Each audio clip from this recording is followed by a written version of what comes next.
Hello mga guys, ang lulutuin po natin ngayon ay mushroom with beef. Una po natin gagawin guys ay puputulin po natin yung pinakadulo ng mushroom and then huhugasan po natin yung ating mushroom.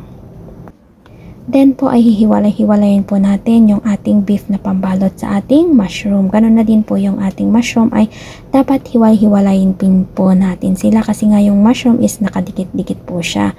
Depende po sa inyo kung gaano kalaki yung gusto nyong mushroom. So sa akin is medium size lang po siya kasi yung mushroom na yan guys is medyo matigas po yung pinakadulo niya.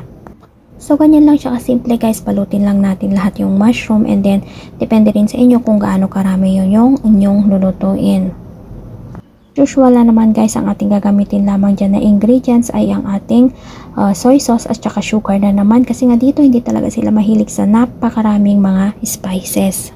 Ayan guys, habang nagbabalot ako, dito nga pala guys sa Hong Kong ay dapat 4 na klase or 5 klase yung bawat lulutuin mo sa pinaka-dinner nila. And then dito guys is karamihan, sa dinner lang maramihan ang iyong niluluto. Marami din nagsasabi na kapag nandito ka daw sa Hong Kong is napakadali lang daw yung trabaho, which is hindi po tama. Kasi nga kailangan mo ding bilisan lahat yung trabaho mo. So ayan na nga, ready na po ang ating mushroom with beef.